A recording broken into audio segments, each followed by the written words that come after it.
Muitíssimo bom dia, boa tarde, boa noite. Eu estou gravando esse vídeo ou esses vídeos para disponibilizar alguns conteúdos que têm me apoiado muito na minha jornada empreendedora, intencionando para que a gente consiga construir um mundo melhor, empresas que façam mais sentido para a gente, se eu conseguir de alguma maneira compartilhar isso com o mundo. Também tem motivos egoístas, no sentido de que ao sistematizar conteúdo eu também aprendo muito e eu também me abro para receber feedbacks e novas referências, etc. Então, talvez, principalmente nos primeiros vídeos, eu fale de coisas que pareçam muito óbvias, vá constatar coisas que para você já é um dado, mas às vezes o óbvio nunca é dito. Então, eu queria realmente começar lá do começo e, de alguma maneira, o que eu acho que é importante dizer é que nada do que eu vou trazer é uma verdade absoluta. Então, essa já é uma primeira coisa óbvia. Né? Nada daqui é uma verdade absoluta, mas é como, depois desses anos, eu tenho visto as nossas empresas e o papel que elas têm na sociedade e o nosso papel dentro das nossas empresas. Então, vamos começar lá do começão. Empresa. O que é uma empresa? É uma marca? É um CNPJ? Né? Então, tem empresas que não têm marca, tem empresas que têm mais de uma marca, tem empresas que não têm CNPJ, tem empresas que têm mais de um CNPJ. Para que servem as empresas? Então, eu me formei em engenharia e ao longo da minha faculdade toda, o que me ensinaram é que a empresa servia para, basicamente, enriquecer os donos. Esse era o objetivo final dela, e aí ela fazia alguma coisa, ela fazia chocolate, ela fazia pneu, ela fazia computador, ela prestava serviço, acupuntura que seja, com o objetivo de maximizar o ganho dos donos no final do dia. O que eu vim revelando nos últimos anos, o que se revelou a mim, né, eu não revelei nada, é que existem outras possibilidades. Então, tem três autores que eu curto muito, o Frederic Laloux, do Reinventing Organizations, o Richard Barrett, da organização dirigida por valores, e o Yuval, que é um historiador, ele não escreve sobre empresas, mas que escreveu Sapiens, Homo Deus e alguns outros artigos e tal. E eu gosto muito da ideia que eles trazem sobre o que é uma empresa e a que serve uma empresa no final das contas. Né? Então, para o Laloux, depende. Né? Uma empresa ela pode ser um monte de coisas e a gente consegue descrever uma empresa de várias maneiras diferentes. Então a gente pode ver uma empresa como uma máquina, a gente pode ver uma empresa como uma família, a gente pode ver uma empresa como um organismo vivo, e a gente vai explorar esse conteúdo do Laloux em vídeos mais à frente. Para o Barrett, o Richard Barrett, toda organização humana é em si um ser. Né? Então você imagina, eu, Guilherme, eu sou composto por muitas e muitas células, inclusive células que não são minhas. Né? Então tem colônias de bactéria dentro do meu intestino, por exemplo, só para dar um exemplo. E a gente chama normalmente eu de um ser, de um indivíduo. Né? Quando a gente olha uma colmeia, ela também é um ser composta por diversos indivíduos. Então, na perspectiva do Barrett, toda a organização humana, e isso não é só uma empresa, isso é também um país, isso é a humanidade como um todo, isso é a sua família, toda organização, ela é um ser em si mesmo. Né? E esse ser, ele existe, ele tem um nível de consciência, ele tem um propósito de existir, ele tem uma forma que o seu metabolismo funciona e tal. E para o Yuval, toda empresa é uma religião, toda empresa é um mito, é uma história. Eu gosto muito da abordagem desses três autores, especificamente essa do Yuval, acho que a gente pode aprofundar um pouco mais, que é o seguinte: existem no mundo verdades objetivas, ou seja, aqui tem um casaco, eu estou usando um casaco, atrás de mim tem uma planta de uma espécie específica, né? Então a gente consegue ter uma verdade objetiva que qualquer pessoa que chegar aqui nessa sala, ou uma girafa, ou um elefante, ou um peixe, ele consegue olhar para isso e falar, ok, isso é uma verdade e a gente compartilha essa verdade, ela é objetiva. Existem as verdades subjetivas, por exemplo, eu não gosto do gosto de coentro. Há pessoas que gostam. Não é porque eu não gosto e que a outra pessoa gosta que deixa de ser verdade para nós dois. Então a minha verdade é que para mim coentro não é bom e para uma outra pessoa é perfeitamente possível que coentro seja bom. Essas são verdades subjetivas, tem a ver com o sujeito. E depois tem as verdades intersubjetivas. Isso é uma coisa que, de todas as espécies, pelo que a gente conhece, os seres humanos são a única, ou pelo menos a que faz isso com maior destreza, né? Criar verdades intersubjetivas. Então, por exemplo, o que é um país? Onde é a divisa Brasil e Argentina? É 3 metros para cá, é 3 metros para lá. Né? Se você chegar para um elefante ou para uma girafa e falar que aqui termina o Brasil, opa, você está agora invadindo a Argentina, para ele não faz tanto sentido. Mas para nós, seres humanos, a gente fez esse combinado, a gente criou essa magia, essa religião, esse mito, essa história, tem vários nomes que a gente pode dar. A gente fez esses combinados e a gente falou, olha, aqui termina o Brasil e aqui começa a Argentina. A partir do momento em que todos começamos a acreditar nessa verdade, ela se torna uma verdade intersubjetiva. E a partir daí, ela começa a impactar as nossas vidas. Então, quando a gente está criando uma empresa, no final das contas, o que é o Brownie do Luiz ou o que é a Coca-Cola?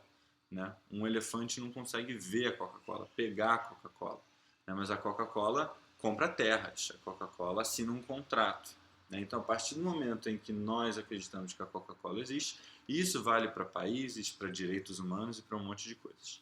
Então, por que eu gosto muito dessa visão, tanto do Barrett, que fala de que a empresa é um organismo, é um ser, quanto a do Yuval, que fala que uma empresa é um mito, uma história, uma religião. O que eu gosto disso é que é uma definição que nos dá muita abertura para definir por que ela existe, como que ela existe, quais são os acordos, para onde a gente vai. Nenhuma resposta é dada quando você está magicamente criando uma coisa do zero. Então, as respostas que eu tinha na universidade, quando eu estava estudando consultoria e tal, que eram respostas muito rígidas, né? Então era muito óbvio, uma empresa existe para maximizar o lucro do acionista ou do dono dela. Era uma resposta dada já. A partir do momento em que eu vi que isso era só uma resposta para determinadas pessoas que acreditavam que as empresas, esse mito existe para essa determinada função, mas que existem outras possibilidades, isso me trouxe uma série de oportunidades. Então, deixa eu dar um exemplo prático, né? A sua empresa ela pode existir para te deixar rico, para você reduzir a pobreza no mundo, possibilitar que mais pessoas tenham água potável, para você mudar a matriz energética da sociedade. A sua empresa pode crescer com uma ideia de crescer para sempre, a sua empresa pode crescer com uma ideia de ser núcleozinhos diferentes, ela pode ser vertical, ela pode ser horizontal, pode ter bolinha, pode ter triângulo, hexágono, o que quer que seja para você se organizar. Né? E aí, quando a gente entra nesse terreno, acho importante dizer, não há respostas certas ou erradas. Então, eu não estou dizendo aqui que as empresas que existem com essa ideologia de maximizar lucro são erradas ou são do mal. Elas simplesmente têm esse dogma e assim elas agem, mas a gente não precisa repetir isso. E aí você pode estar se perguntando, caramba, mas quais são os dogmas da minha religião, da minha empresa onde eu estou trabalhando? Eu não parei para pensar nisso, eu não parei para pesquisar isso, ou pelo menos não profundamente. O que me parece é que mesmo quando a gente não para pensar nisso, de alguma forma a gente está agindo segundo algum dogma. E se a gente não conscientemente cria a nossa história, se a gente não conscientemente cria essa visão de futuro desejável, esse porquê a gente existe, então naturalmente isso será criado para nós. Né? Então vai ser criado nas nossas interações econômicas com o mercado, vai ser criado pela nossa equipe quando adentra essa nossa história, esse nosso mito e começa a impactá-lo, a influenciá-lo. E me parece que se a gente deixa a vida nos levar, a vida leva eu, como diria Zeca Pagodinho, para esse tema, geralmente a gente vai acabar emulando, a gente vai acabar copiando o que a gente vê por aí, que aí sim a minha escolha de vida é fazer diferente, porque eu vejo tanto as questões ambientais, quanto as questões sociais, quanto até as próprias questões internas, onde nem os donos de empresa, nem aqueles a quem a empresa deveria servir, muitas vezes estão felizes com o que está acontecendo, né? Então, me parece que, e a gente vai trabalhar, muito importante, a gente trabalhar os comos. Então, se você quer fazer uma empresa horizontal, como? Se você quer fazer uma empresa que regenera ecossistemas e a biodiversidade do mundo, como? Os comos são muito importantes, mas antes disso, uma pergunta fundamental é por quê? Então, por que que essa organização existe? Por que esse serzinho nasce? Por que você vai dedicar tanto tempo do seu dia a dia a estar ali contribuindo para ele? Essa questão do propósito, a gente vê cada vez mais difundido por aí, né? Então, a gente vê desde Muhammad Yunus falando de negócios sociais e como a gente pode usar as nossas empresas para ganhar dinheiro e fazer diferença no mundo, até o pessoal da escola futurista lá do Singularity University, que está trabalhando com biotecnologia e com, enfim, automação e um monte de inteligência artificial e coisas. O que eles têm em comum? No meu julgamento, poucas coisas, mas dentre elas, um propósito, né? Uma ideia de que a gente tem que definir o porquê que aquela organização existe. Quando a gente tira o lucro como propósito fundamental, né? Como aquela resposta óbvia de que toda empresa existe para lucrar, o que entra nesse espaço vazio? É importante a gente ocupá-lo de alguma maneira. Tem até uma frase que eu gosto bastante, que é: nós precisamos respirar para viver, mas não vivemos para respirar. Então, as empresas, elas precisam lucrar para viver, mas elas não precisam viver para lucrar. E a partir do momento em que você não precisa viver para lucrar, por que você vive como organização? Aí tem muita gente que pergunta: eu preciso ter isso escrito, eu preciso ter isso na minha parede, eu preciso ter isso formalizado, como é que é isso? A minha sensação, e é só uma sensação, é de que no início é desejável para mim eu entrar num lugar e saber por que ele existe, mas muitas vezes está implícito, muitas vezes não precisa estar numa frase na parede, muitas vezes você não quer nem dedicar tempo para isso, e tudo bem, e a vida segue em frente.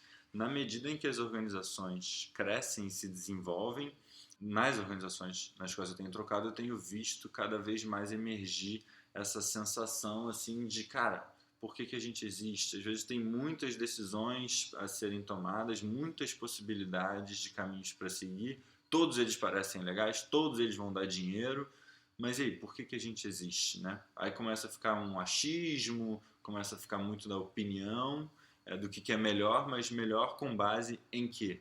Né? Como é que a gente mede o nosso sucesso e por aí vai. Então, tem que definir um propósito? Nada tem que, né? Mas me parece valioso, inclusive para conseguir se comunicar com as pessoas que interagem com a sua empresa dentro da empresa, né? Então a sua equipe, até os seus próprios sócios, seus fornecedores, seus consumidores, para quando for pensar a estratégia da empresa, olhando para frente, poder ter possibilidades mais criativas de atuação. Então me parece bem legal essa ideia de se definir um propósito, escritinho mesmo. Eu escrevi um documento que vai estar aqui no link do vídeo, onde você pode ter acesso a um fluxo que eu escrevi baseado um pouquinho no Dragon Dreaming, lá numa metodologia bem bacana para a realização de projetos baseados em sonhos, mas quem conhece Dragon Dreaming vai ver que não é exatamente isso que está lá, mas tem muita inspiração ali. Então, se você quiser um passo a passo de como fazer e tal, eu botei nesse documento. O que eu queria aproveitar ainda no tempo desse vídeo é para explorar uma ideia de propósito que eu admiro muito e como isso impacta o negócio no final das contas. Porque o que eu vejo hoje são muitas empresas que definem missões e botam na parede, e no final das contas a equipe acaba fazendo mais piada do que está na parede, e até os consumidores torcem o nariz e fazem documentários provando que a empresa não segue aquela missão. Então, serve mais como uma ferramenta de marketing, que é um tiro que muitas vezes vai no pé, do que algo que de fato direciona o trabalho. Então, eu queria dar um exemplo de uma empresa que eu admiro bastante e que eu vejo que, embora muito, muito jovem, já tem explorado o seu propósito de algumas maneiras diferentes. A empresa sobre a qual eu quero falar é Saladorama. O propósito do Saladorama é democratizar a alimentação e hidratação saudável e de qualidade. E aí você pode falar, caramba, ok, então esse ser vivo ele existe para democratizar a alimentação e hidratação saudável e de qualidade. Como ele faz isso? Bom, ele começou fazendo isso com delivery de saladas, cuja intenção era primeiro entregar isso dentro de comunidades, né? Mas o que a gente vê é que a partir do tempo ele já lançou um jornal onde dentro da comunidade também, onde ele traz informações sobre nutrição e sobre alimentação. Ele também começou a fazer curso de formação de pessoas para trabalharem com alimento. Ele pode trabalhar plantando, como está fazendo, plantando hortas dentro de comunidades. Ele pode fazer cursos de como plantar, aí a própria pessoa pode plantar, e aí a própria pessoa vai se alimentar de um alimento mais barato, né, democratizar, e mais saudável, com as próprias mãos. Ele ainda não fez, mas quem sabe algum dia pode fomentar feiras orgânicas, pode fazer um sistema de purificação de água a baixo custo para as pessoas pegarem água da chuva e poderem beber em casa de graça, né? Então, o que eu acho muito interessante de um propósito é quando esse propósito ele transcende um segmento de mercado. Então eu queria compartilhar esse exemplo do Saladorama que muito me inspira. E aí uma coisinha que eu até escrevi lá no documento, que é um grande desafio para mim, mas acho que fica de pulga atrás da orelha, é como é que a gente pode definir propósitos a partir de uma linguagem apreciativa e não de uma linguagem de negação. Então acho que um exemplo que é bem prático, assim, que dá para a gente entender bem é, por exemplo, acabar com a fome, né? O que a gente está fazendo é negando uma negação. Fome é uma coisa ruim e eu quero acabar com a fome. Quando a gente fala democratizar a alimentação, o que a gente está fazendo é valorizando alguma coisa que a gente aprecia. A minha sensação é de que é muito mais inspirador e também abre, e aí isso já é uma coisa mais sutil, mas abre a gente para possibilidades mais criativas quando a gente está afirmando a vida, né? A gente quer democratizar o alimento e não a gente quer combater a fome, que é uma linguagem muito da militância, uma linguagem muito do século passado, e que não tem nada de errado com ela, mas é só uma sensação que eu tenho quando eu entro num ambiente. Eu gosto de ambientes que afirmam coisas, e aí dessa maneira eu ajo de maneira mais proativa. Então, definido o propósito, seguindo ou não as orientaçõezinhas, as dicas que eu dei lá naquele documento, me parece que aí sim a gente pode começar a definir, se a gente quiser, porque se não quiser tudo bem também, indicadores, metas, etc. Então, é claro, de novo, a empresa precisa lucrar para viver, mas não precisa viver para lucrar. Então, é claro para mim que para esse tipo de organismo empresa, a gente tem que gerar mais receita do que despesa, né? Tem que entrar mais dinheiro do que sair. E aí, com o dinheiro que sobrar, a gente pode reinvestir no negócio, a gente pode dar para a galera, pode devolver para os clientes, pode fazer o que quiser. Mas é como o oxigênio, a gente não pode viver sem o oxigênio no nosso organismo. Então, indicadores financeiros me parecem importantes e a gente vai conversar sobre isso em outros vídeos, tá? Mas a gente não precisa se ater a isso, né? Então, de que maneira você consegue medir que você está atingindo o seu propósito? Me parece muito importante, de novo, talvez falando coisas muito óbvias, mas estou numa empresa, quero abrir uma empresa, para mim faz sentido empreender ou o que quer que seja, ok. Por que você quer fazer isso? E aí esse é um outro assunto que eu não tenho ferramentas para conseguir apoiar, mas acho que talvez o que eu possa apoiar mais é, beleza, depois que eu vi que realmente faz sentido eu fazer isso, por que esse organismo existe ou por que esse organismo existirá? Me parece que essa é uma pergunta muito importante e daí um monte de outras coisas se desenrolam. Eu torço para que esse vídeo tenha sido útil para você.